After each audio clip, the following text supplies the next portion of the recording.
Well, our movie for today is the Brainiac, and not the Superman Brainiac, the Mexican Brainiac. Yeah, the Mexican Brainiac. Or with the version I watched this version. It was a Spanish movie dubbed into English with Spanish subtitles. Where'd you find that? Some OK Russia Oh, website. They have a lot of, I don't know. They have a lot of movies you can't get over here, or like YouTube won't play or whatever. just some guy on YouTube had it, but he was a kind of a horror host guy. He was okay. I'm not Yeah, yeah. I saw that one. Yeah, I can't. Some horror hosts, they try too hard. Yeah, I mean, and not only that, but it wasn't his bits that weren't bothering me as much as like mega commercials. I mean, it was like every 5 minutes, but that's how I watched it. So I have it somewhere, but I'm boxing all my stuff up, so I don't know where it is. You know, it's like, I mean, I know there's some boxes of DVDs back there, but I don't know where it is. So I was hoping on, YouTube to. Well, I did watch it on YouTube, and it was a decent copy, and it didn't have subtitles. It was in English, and yeah. I found out something interesting about this movie.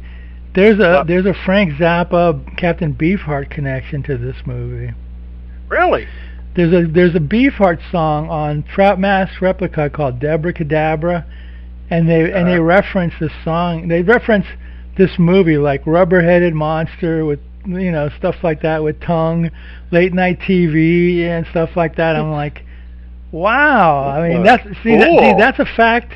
That's a factoid that horror host gave towards the end of the movie. So I learned something. So there you go. I had no idea. I mean, yeah, that album came out in '69. That's probably when this movie was on late night TV. And this movie is kind of like a fever dream. Yeah, it's a late night. Yeah. It's a weird movie. It's a weird movie. Yeah. I mean, I don't know who. I don't know what legend they came up with or whatever, but the Brainiac, yeah, starring what was it, Abel Salazar, Herman Robles, and those are the two main guys in this movie. But Mexico back then, besides the Santo movies, they were doing a lot of faux Universal style movies, and this has the atmosphere of one of those movies. The photography, the settings, and stuff like that. But it's a very strange movie. Yeah, it is a strange movie. I will say one thing: whenever we watch these Mexican movies, all the women are these very curvaceous, sexy. Yeah, sure. Women, but their hair is always like big hair, plastered up real tight. Big hair. and the men are always, suave and, And I don't know how to say this politically correctly, but they're not your typical Mexican woman. Let me put it that way. They look a little. They look a little different, They look a little more Hollywood. Let's just put it. That's a nice word. They look a little more Hollywood than. Yeah. Then I'll just leave it there. So anyway. Yes, we'll leave it there.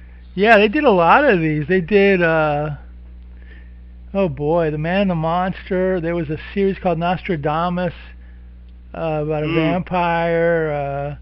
The Vampire's Coffin. Bring Me the Vampire. Yeah, they did like in the late '50s and these were dubbed. There's a guy. He was out of South Florida too. K. Gordon Murray. He was one of those like. He used to buy. He bought foreign film. He went to Mexico, bought a bunch of their movies, and had them dubbed. And I'm not sure if these were dubbed in Miami or they were dubbed in California, but I'm not 100% sure. But these are South Florida creations, and they used to play down there when I was a kid. Because the guy lived there, and a friend of mine told me that sometimes he would actually deliver the prints himself to the TV station, and when the lease was over, he would come in and pick them up. So, it was a totally. But these got national release, and he did other things. He did like Little Red Riding Hood meets some. He just went to Mexico, and anything that was weird that he could get his hands on, he put out. He wasn't the only one, but he was one of the main ones. You know, he did like Little Red Riding Hood. I'm not sure if he did Snow White, but it was all like Santa Claus, the Mexican Santa Claus dubbed in English. It's all total weirdness. Stuff you watched as a kid, you know, and it was like, what? He did Hansel and Gretel. Some of those might have been German. Crushbeard, yeah. Mischief in Wonderland, Curse of the Aztec Mummy, yeah, and he did Robot. Some mummy ones, yeah. Robot versus El Vampiro. Robot versus Aztec Mummy. Yeah.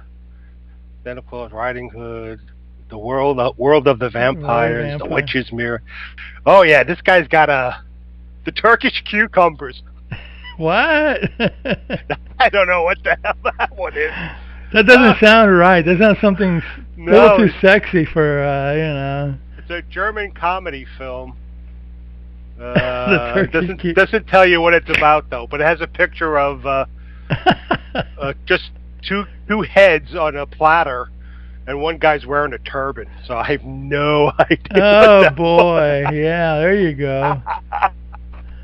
Oh man, this is a fun film. Yeah, I showed my wife Evelyn some like the picture of the monster, and she busted out laughing. She looks at me, she goes, "You picked this one out, didn't you?" I go, "Yep." You should have showed her a picture of his stupid tongue. Oh my God, it was so. It's really bizarre. You know what? Again, this is the kind of movie you would want to watch as a monster kid because it was bizarre and weird. It started off slow. Yeah. But once you got into with the monster and stuff, it was perfect. It's a revenge movie. Perfect B movie. Yeah, perfect B movie. It really is. I mean, it's kind of like it has a monster. It has like good-looking girls. It's got like yeah. I mean, what more do you need? You know, it's got a creepy. Yeah, exactly. It's got a creepy monster. You know. Yeah. It's got burning on the stake. You know. Yeah. Yeah, witches, the Inquisition. Yeah. No explanation to why this happened to that, and it had comets. They had astronomy as well. Yeah, astronomy. Wrong. Yeah, that's right. Yeah. It had like it was the comet or the star that comes by every 300 years, and and guys in Inquisition masks looking really mean, and you know black magic. Yeah, everything you need as a kid. And everything, yeah. And it's a fever dream. You watch a movie like this at night, and you're like, "What am I? Am I having a bad dream or what?" There's a tongue that sticks out, and it sucks brains out, and then dude eats brains. Yeah, and every once in a while, when he turns into the monster, you see the head pulsing. Yeah. Breathing.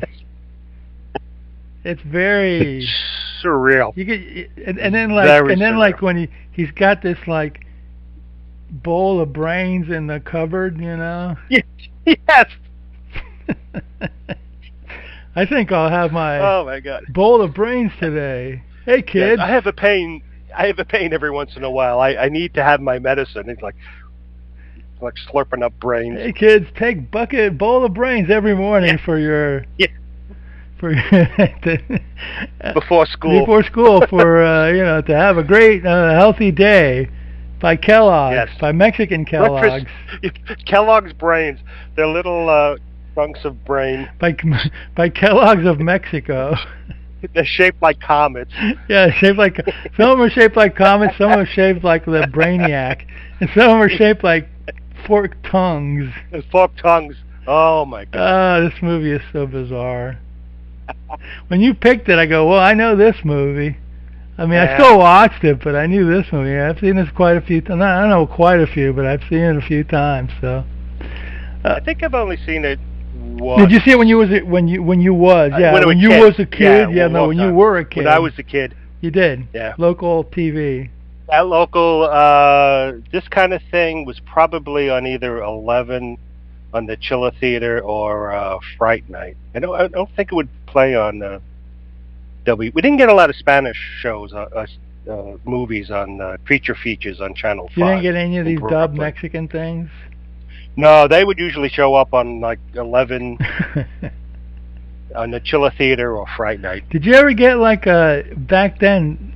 Probably more towards the '80s. Did you guys have in your New York area Telemundo, one of those Spanish channels? Yeah, we would watch it I would watch it every. They would show Santo movies on there every once in a while. I would watch that. I would watch. Was it El Sábado? Sábado Gigante. Yeah. Yes, El Sábado Gigante. Con Don Francisco. And I would also watch En Casa de Huiwi. I don't know about that. It was a Spanish soap opera, and it was just because it was almost like watching television from an alternate reality, because they'd have actors I have no clue who they were. They would have, so it looked like it would kind of look like it's done in America, but it's a different America. It's like the Spanish controlled, instead of England, the Spanish took control of America. Did you ever? Well, I remember one time. This was about over 10 years ago. I went and visited my friend. He was living in Ocala at the time, and I got there like Saturday afternoon. And I never noticed it before, but he was watching it. They had like a Latin beach party show on Saturday, really, with like bikini girls dancing and shaking, and I'm like, wow, that's really cool. That's why when I used to work at this graphics place, this guy goes, I sometimes I watch that show.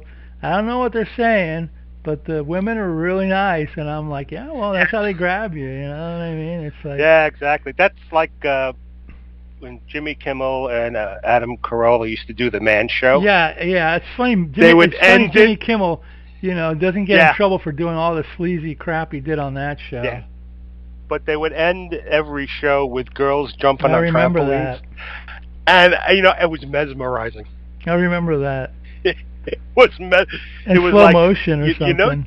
This is so stupid, and yet I have to watch it. It's a stupid man brain or whatever. That's like yes, it kicked in something for that reptile brain. Yeah, the reptile brain. Yeah. I have to watch. Here's another one. I don't know if you ever saw this guy. I think he was. Yeah, he was on one of those Spanish channels. This is a weird one. You ever see a guy called Walter Mercado? El show the Walter. He was like an astrologer, but he was like, let's just say in a nice way, the Liberace of astrologers. Yes, I remember. You remember that guy? Yeah, that guy was funny him. as crap watching him. Yeah, I remember him. Oh man, the memories. I didn't think you watched any of that stuff. Every once in a while. Oh yeah, every once in a while, because even though you didn't know the language, what was you could kind of guess some of the stuff that was going on, and if not, it was just fun to watch. Especially the Big Saturday. I don't know what kind of show it was. Like a variety show. It was like a 3-hour show, wasn't it? Yeah, something like that. And it was, you had girls in those. It was almost like going to Spanish Las Vegas. Yeah, that's it exactly. Las Vegas. It was great. And then I also used to watch Que Pasa USA. It was. They had that up there. Yeah, they had it up there, and that was a funny show. It is. That was on PBS, I think. PBS, yeah. And it was again, it was fun to watch, and even though I don't remember. I don't think they had subtitles. No, they didn't. The people would speak in Spanish and in English too, so you kind of described it for you. You could kind of pick up what was going on, and it was just fun to watch. You know what though? I'm sorry. Go ahead. No, well, I was going to say, different countries have a different mindset when they create entertainment. So, watching the Mexican version or the Cuban, they were Cuban, right? No, Mexicans. Well, watching that, it just gave you a different perspective on storytelling, and stuff. Exactly right. But it was also fun to watch, because you couldn't always, like now I watch TV shows. I can sort of predict, that's the killer, that's the person who's going to be killed next and stuff. But when you watch from another country, they have slightly different storytelling techniques. Sure, no, exactly right. Wow. And the sensibilities are completely different, you know. Right. Like something that would be in like say whatever, like say an American movie. There's a certain sort of logic to it, But in a Latin movie, the logic might be over the top, and the people love it. And over here, you go, "What the hell's going on?" And I love that. I love it. Yeah, exactly. It's a lot of fun. I love it. Yeah. I don't know what they play on there now, but I didn't watch it much, but I went to one of the taping of one of those shows once. It was a Sunday show. Me and my friend went. He had tickets, and I don't know, he wanted to see some band that was slip syncing, what was it called, Swing Out Sister or something. Oh, yeah, and we sat there, and of course we watched the entire show, and it was like, okay, that's cool. It was a lot of different. It was like Ed Sullivan on steroids or something like that. You know what I mean? Yeah. It was a lot of fun to watch. Yeah. And I mean, it's funny. My oldest sister, she used to watch this show from New Jersey, public television. And there was some Japanese show. It's entirely in Japanese. And she would watch it every Saturday. And she didn't know what was necessarily going on, but you could tell enough from the action what the story was. And then she got me hooked on, and I started watching this Japanese show. And it was done in like the samurai days, so they all had those kimono things on, the shaved head with the ponytail. And it was fun just watching this, and it's mesmerizing. To watch this stuff.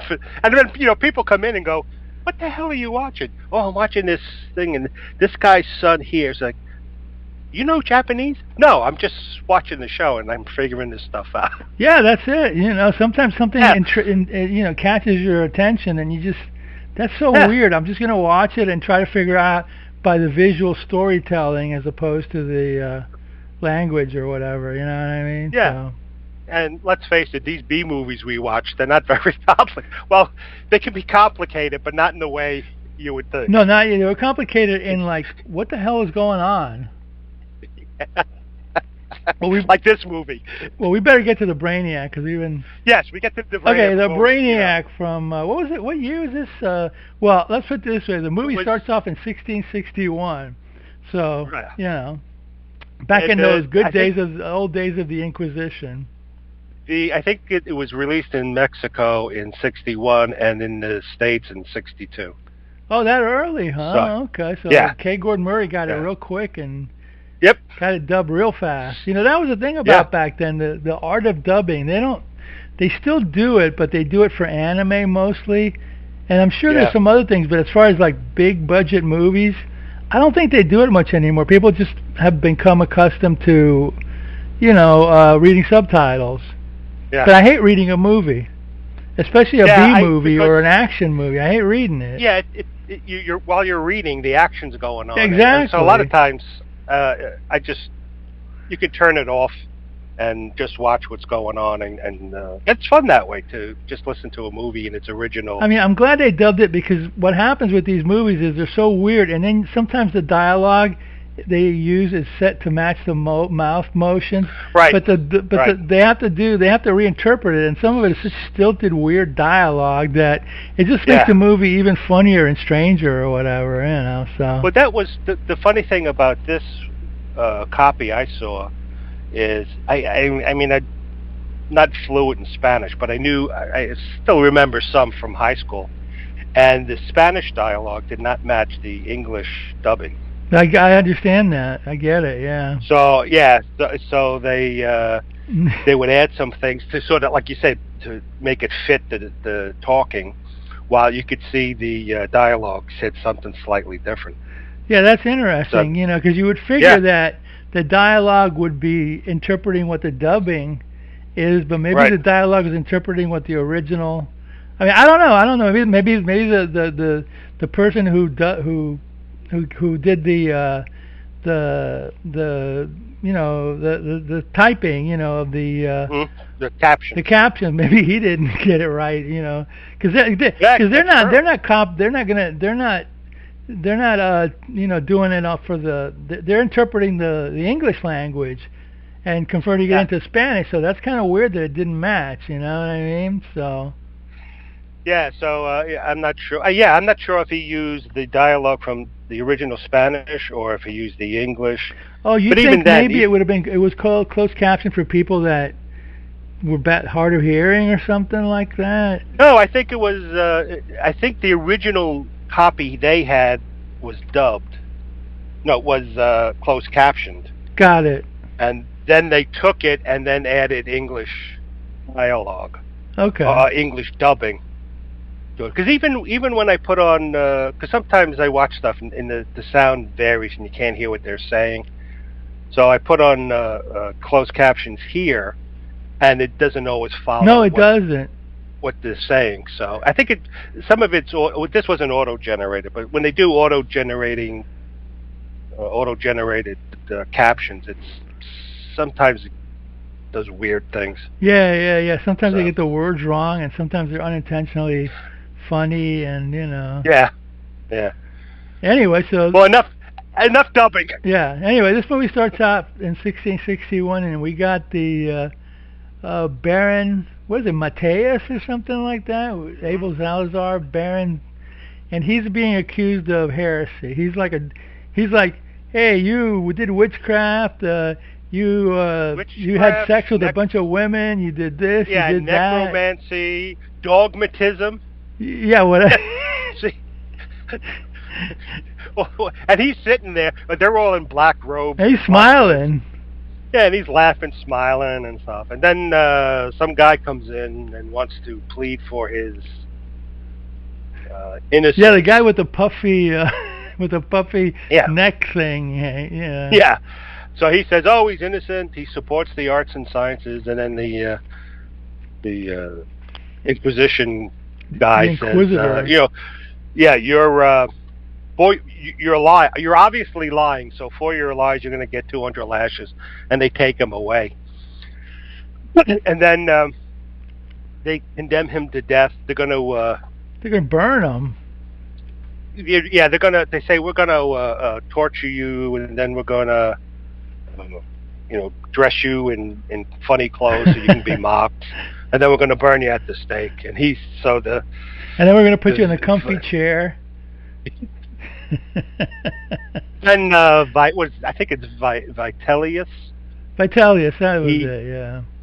He stands up. He says, "Well, if I'm going to be burned at the stake, I don't want to be in chains." So he magically lets the chains. He's like a warlock or something. You would think he could magically get the hell out of there too if he could. Yeah, exactly. Why would he? Yeah, how about disappear completely? Allow himself to be burned. Yeah. So anyway, he disappears the chains on him, and he puts them on his two guards. So then he walks away, and they try to go after him, and they trip and fall because they're chained up. So then he's at the stake. He's dressed like the Pope. Yeah, that was weird. He's got that. Yeah, and then they set fire to him, and then he's sitting there or he's standing there, and suddenly a light appears overhead, and he looks up and he sees a comet. Yeah. And then the guy who tried to defend him, he also looks up and sees the comet, and then he looks at the Inquisitors and he can see beneath their hoods who they are. That's right. And he says, "When this comet returns, I'm going to come back and wipe out all your descendants." And then he gets burned up. And then he gets cut, and it goes from 1661 to 1961. 1961, and it's all like jazzy music, and they're in some kind of club, and then the guy who tried to defend him, his ancestor looks just like him. Yeah, of course. Don't you just look like your ancestor? Oh, exactly. Yeah. So you have Ronaldo and Victoria. They're a couple, and they were dancing or something, and they're like, "Oh, we got to go." They go to the table with another couple. Says, "Well, we have to. I don't want to be late for the observatory because our boss has something he wants to show us." So they go to the observatory, and you see the guy there, and he's looking in telescopes, and he's got a big table, and he's drawing things with rulers and protractors and stuff. And he's saying, he starts quizzing them. It's like, "So tell me, what are the two famous comets?" And she says, "Halley's comet and some other." And then Pedro's comet. Pedro's Something Comet or like something. I'm just joking. That's all Yeah. Spanish name. Oh, and then he goes to the guy like, well, how often do they appear? Oh, this one appears every 72. This is every 70. Oh, correct. Now, if, and they takes out this old book. If we look here, there was a sight of a comet in 1661, and if the calculations are correct, it'll appear 300 years from now on this very night. So then they're looking in the telescope, and then they can't see anything, and they're showing different celestial,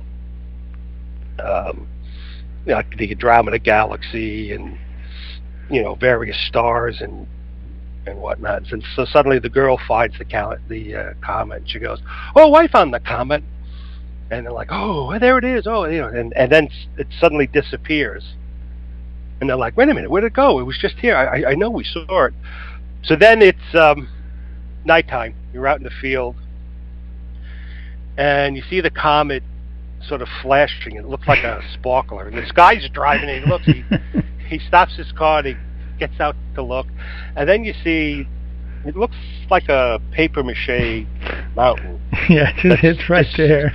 Slowly lands and taps down, and then that sort of disappears, and then this figure emerges, and it's this. It's dressed like the Baron was, and it's got this weird bulbous head, like two loaded like balloon areas on either side up near his forehead, and his pointed ears, and his really pointed nose, and his forked tongue that sticks out. And then for hands, he's got two fingers that end in suction cups. And these are real pies. Yeah. And it's got weird hair on him, and like a weird goatee and stuff.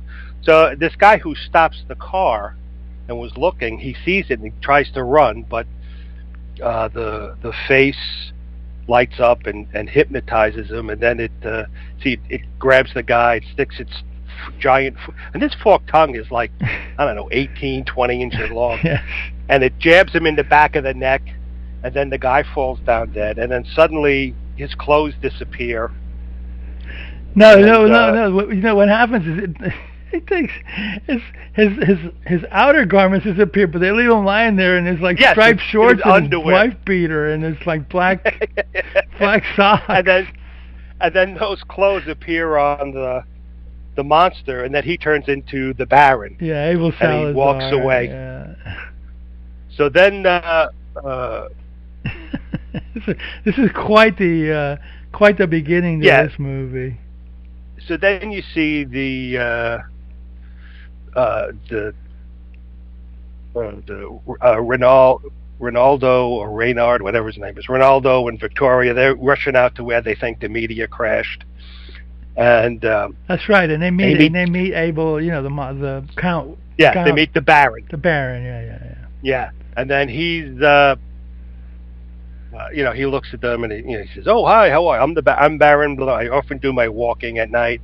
And they're like, "Well, we're looking for a comet." And and the woman goes, "Oh, he probably doesn't know what you mean by a comet." And he goes, "On the contrary, I'm very versed in astronomy." So they meet and they leave. And I think he looks at Victoria and sees the face of. Yeah, he does that a lot throughout the movie. He sees and weirdness, like you see like a female face, and all of a sudden it's a guy. Anyway, that's another quirk of this movie. So then he goes to a bar that's closed, and there's a woman at the bar, and then the owner of the bar is doing. The owner of the bar is counting money and stuff, and he's like, "We're closed," and she's like, "Oh, come on, this is my." She's a floozy. And I guess she's looking for a connect or something. So she's like, just give him one drink and stuff. So the guy gives him a drink and says, "Then we're closed. You'll have to leave." So then the guy who owns the bar, the manager, he goes in. He's putting money in the safe and whatnot. And so the guy's staring at the woman, and she's trying to act all coy, and then like pretending she's angry, and she walks away, and then he's standing there watching her, and she turns around, and he turns into the monster, and you see his head pulsing and his tongue sticking in and out. And so he grabs her, turns her around. She's screaming. And you see the manager, he's at the safe going, he's like looking up going, did I hear something? Yeah, he's busy counting his money, yeah. Yeah. So then he sucks out her brain. And then you see the two bodies in the morgue, and the doctor's talking to the two cops. And one cop's kind of goofy, I guess, for comic relief. He's got glasses on. The other guy's more serious, and he's bald, and he's sort of like the head detective. So the doctor's saying, the person who killed them, we see these two holes in the back of the neck. He must have used the drill to kill them, and he extracted the brain material. And so he must know. He must have a great deal of knowledge of anatomy in order to do that. And they're like, oh, okay, yeah, exactly, yeah, a great deal of anatomy. Yeah. So then the Baron, I guess he rented this castle or something, and he invites all these people to this party he's hosting. And as some of the guests come in, if they're the ancestors of the inquisitors who burned them, he'll see their face superimposed on the person.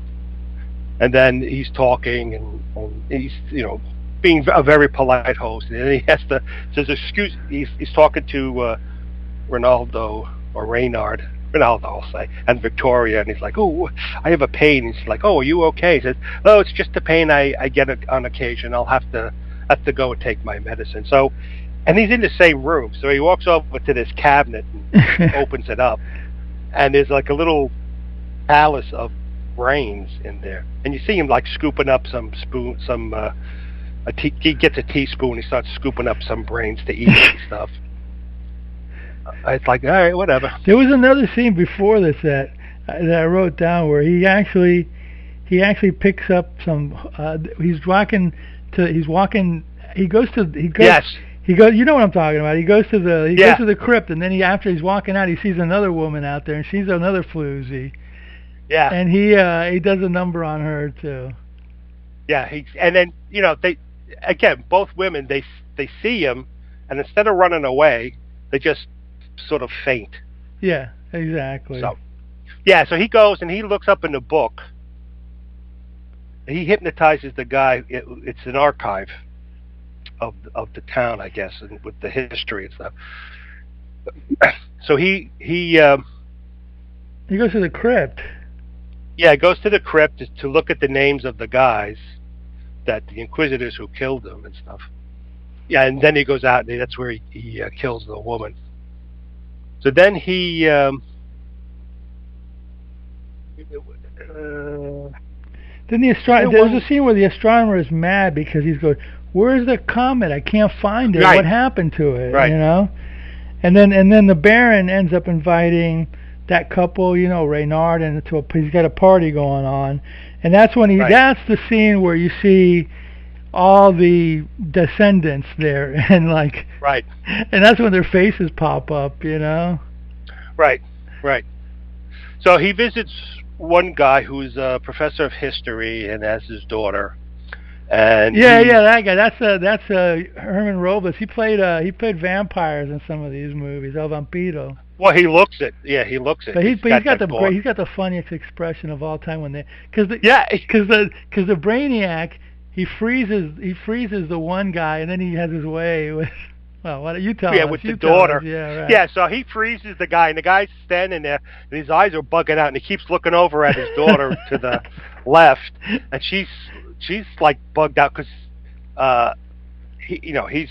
When he would hypnotize people, a light would shine on his eyes. Yeah, somebody with a flashlight off the side is hitting him, Why did he go? Why did he go to the historian? He just wanted to find out about these people, the descendants, or the people that burned him at the stake. It doesn't really explain. Okay.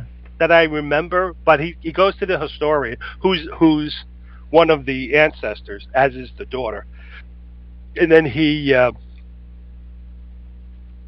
does his thing. He hypnotizes the girl, and she gets all sexy and whenever, and kisses him and makes out and stuff, and then she turns around and he turns into the Brainiac and Yeah, he sticks her with his tongue and stuff. And the guy's still standing there and he's looking. His eyes are bugging out and he's looking all around.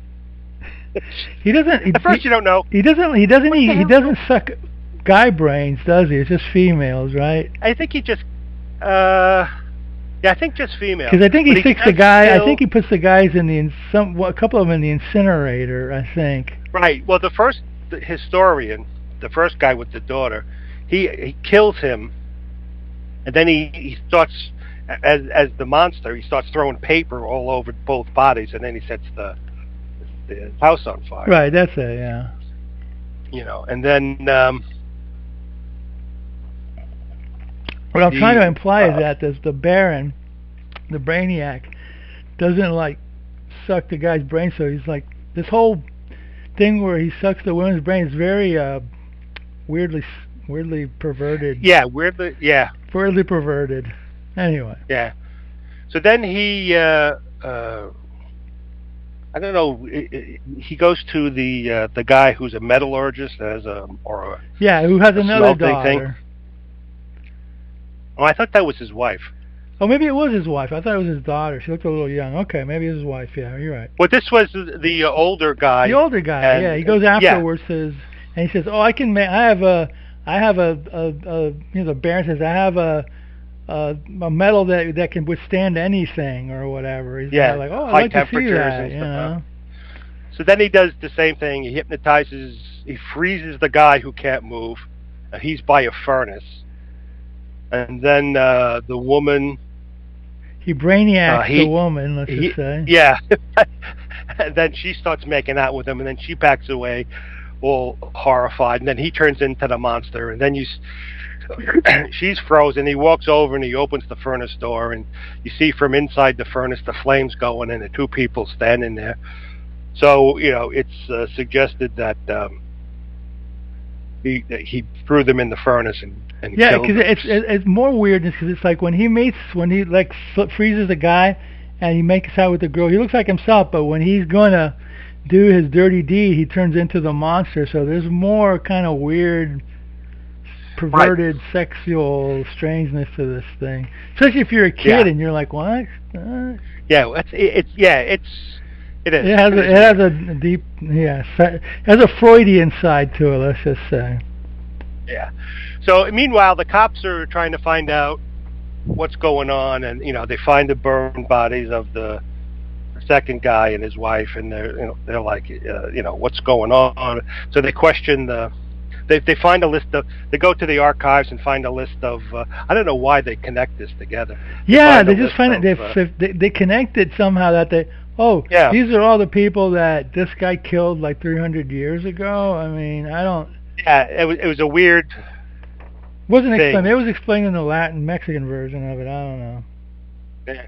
So then he goes to this wedding with the daughter. Oh, she's. I guess her parents are dead, but she's the daughter of descendant of one of the inquisitors, and she just got married, and he's very. He was late for the wedding or something. I'm sorry I'm late and stuff. And then they're in their honeymoon place, and he comes out of the blue. He shows up, the Baron, and she's all like, "Oh my goodness, oh!" And her husband's taking a shower in the bathroom or a bath, so she runs to the door, knocks on it, and then she opens it, and then you see the husband dead, hanging upside down in the water.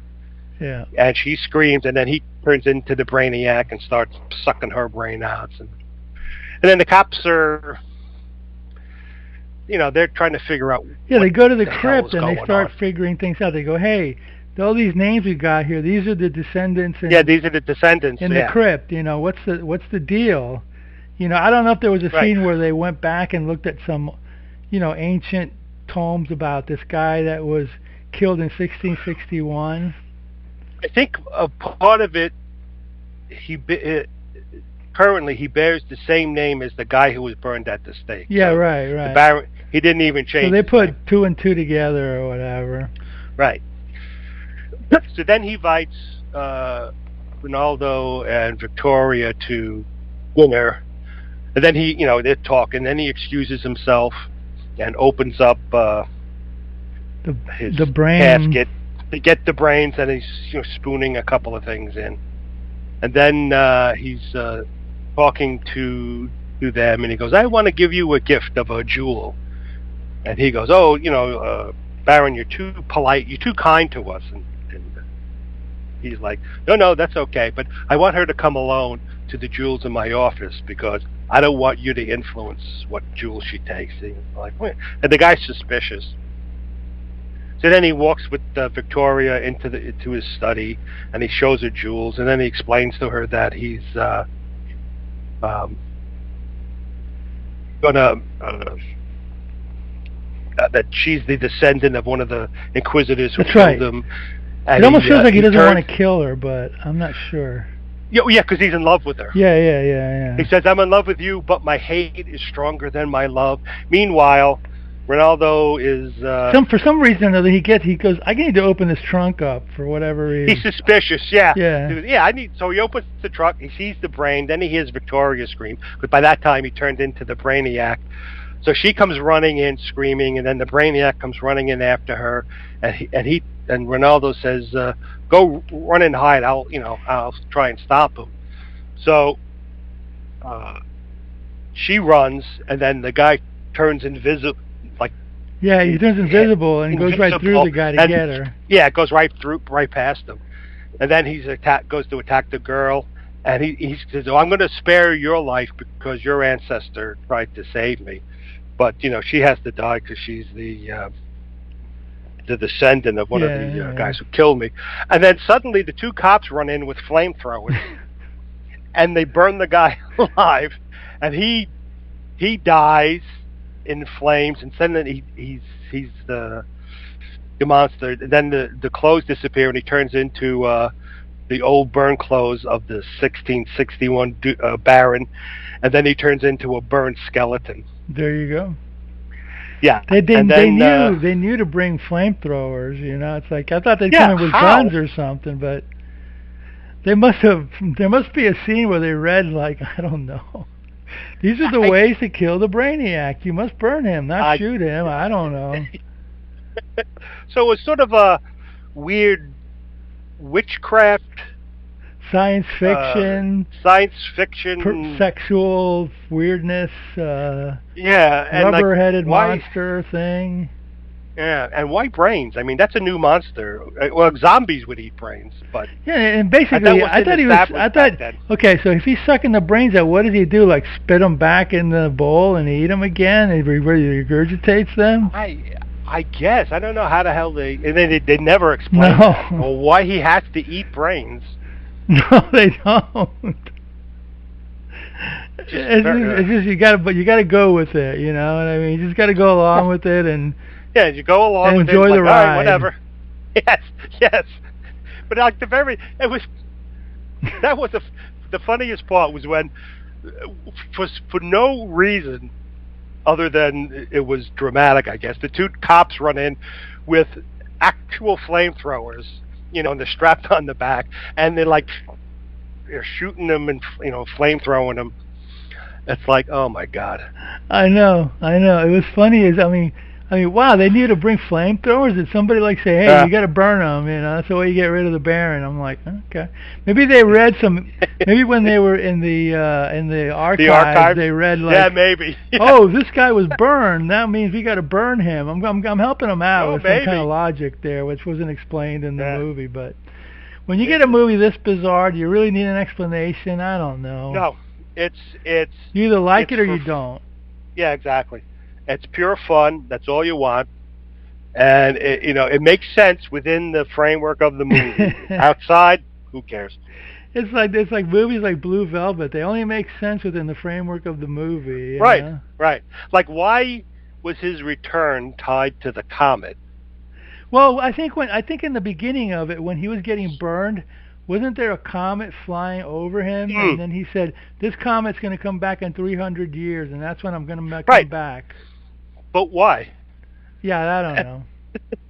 And also, if he could make chains disappear, from him, and if he could sort of turn himself and he could make invisible, himself disappear between the guy. You Yeah. know? Why didn't he do that and not be burned or something? I don't know. I don't know.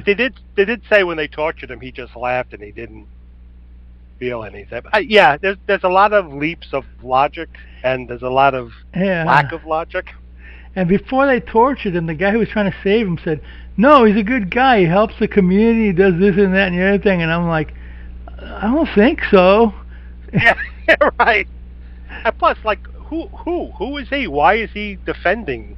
Yeah, they never explained why he was defending. Maybe it was his buddy or something. Maybe they were like, maybe. I don't know, but it was just weird. It was like, no, he does good for them. You mean like by like doing magic spells and and seducing women, and practicing dogma and practicing dogma that is. Possibly sucking brains. I mean, what's so good about that? I don't know. But it's left up to you, the viewer, to decide. Right. We report, you decide, or whoever used to say that. I forgot what station used to say that, but that thing. Yeah. Anyway, this is a bizarro movie. It's definitely like highly recommended. Yeah. It's like Reptilicus, the one we watched last time. Oh gosh. Too. Very crazy, no rhyme or reason why some of the events happen, but within the movie they happen, and you watch them, and great, Okay. I mean, they were made for kids, and kids don't care, They're not going to sit there and analyze it. They're just like, hey, that's a cool scene. Oh, did you see when the monster, or you see when he does this? And it's like, okay, let's just crank it out. The one thing this movie didn't have was a couple of songs, like in the Santos movies. That's right, no songs. So I guess with a title like The Baron of Terror or The Brainiac, they didn't expect moms to bring their kids I bet to you movies. If they wanted to, when the Baron was in the nightclub, they could have had the singer doing like they could have had it in a couple of places. Yeah, he could have gone into like the bar, instead of it closing, he could have gone in and she could have sang. Somebody was singing in the background, Yeah, exactly. Well, from what I read about these movies, sometimes they stuck in musical numbers, so if the parents taking the kid, at least they got a song maybe that they might... Yeah. I don't know. Entertaining, or like to cut the tension, but that's what I mean. Maybe they didn't, with the name like The Brainiac, they didn't expect moms to go to the movie. Mom, can you take me to see The Brainiac? She's like, no. I'm sure this thing played in summer movie shows, like somewhere. Oh, God, yeah. Like, that's this is made for like summer movie creepy show or whatever. Yeah. And then directly to TV after that. I think. I mean, probably, because I think this has movie posters for it.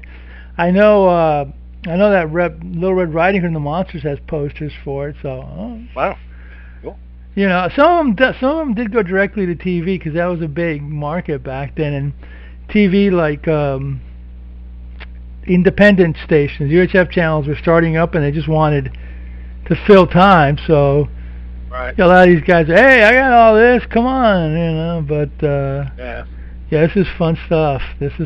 Yeah, there are a couple of posters for The Brainiac. So it was released in theaters in English. In English. There you go. Probably on a double feature with something else. Yeah, definitely released in Mexico. Oh, for sure.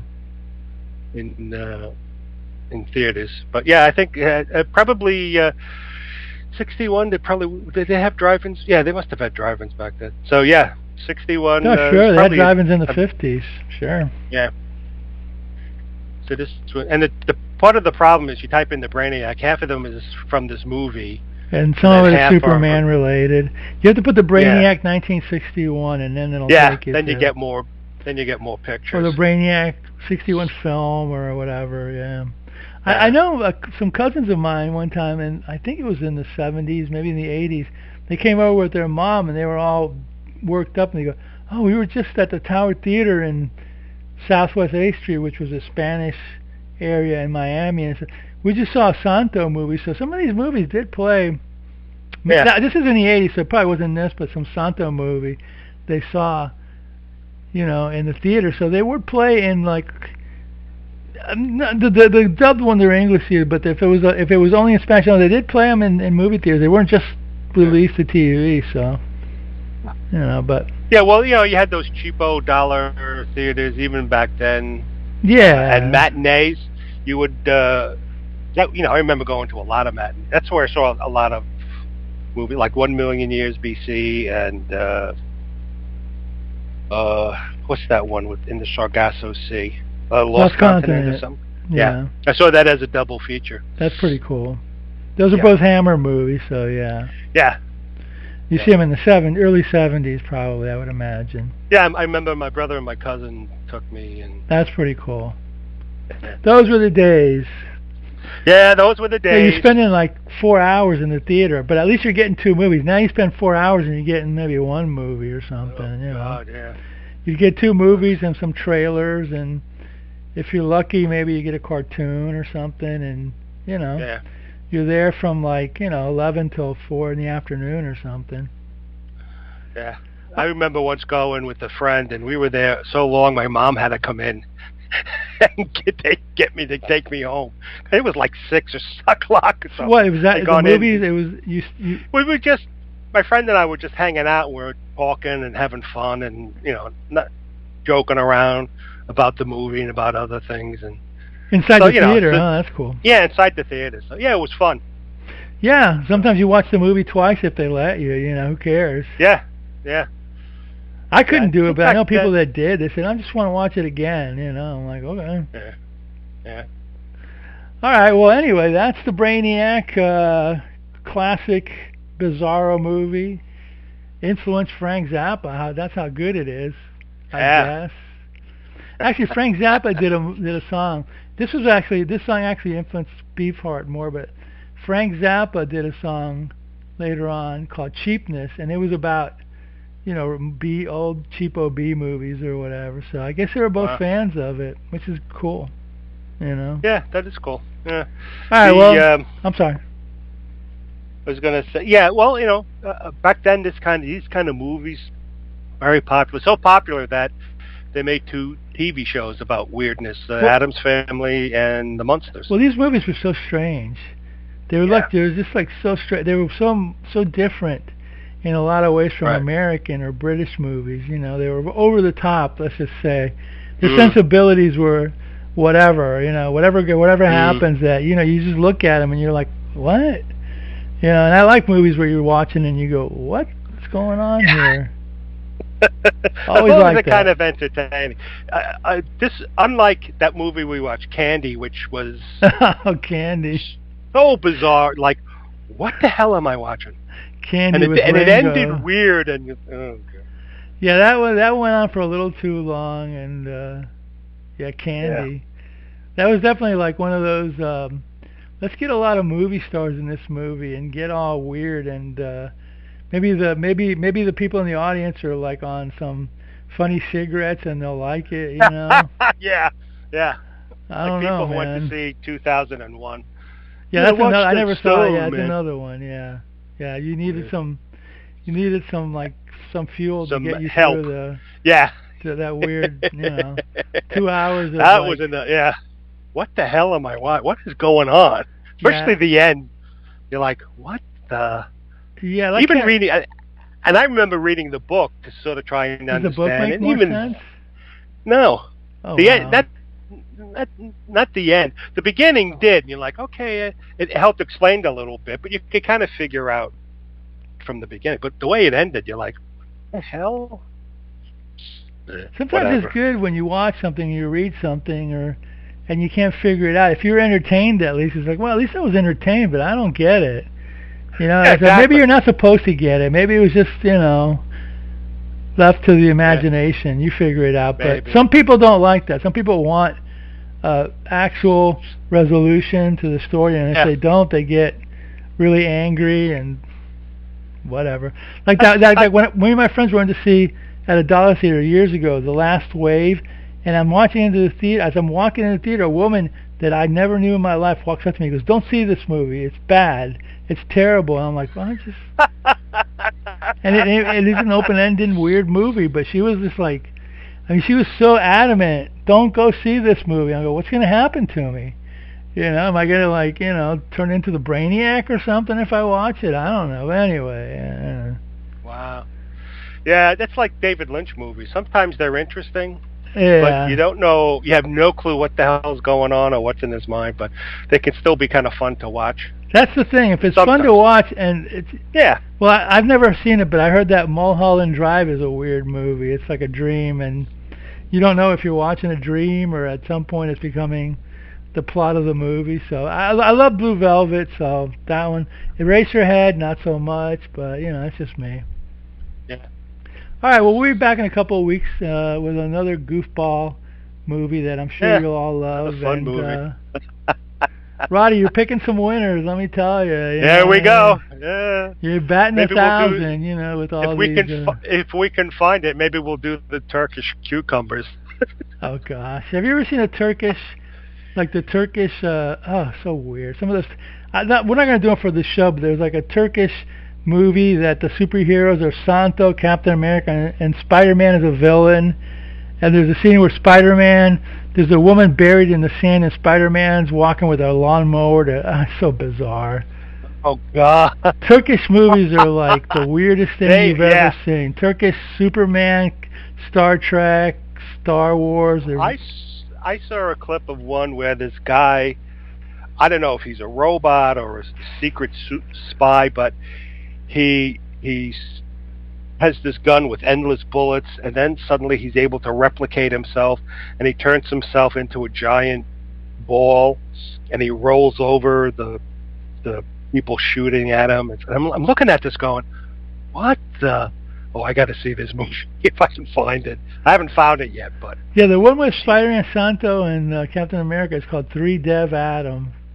It might be on YouTube, but it's just like, what? What are these people on? Are they smoking those funny Turkish cigarettes or the hookah pipe in the opium den? What's going on? I don't know. I don't get it. But hey, whatever. All right, we'll be back in a couple of weeks. But in the meantime, Roddy. In the meantime, watch more B movies. Yay, B movies.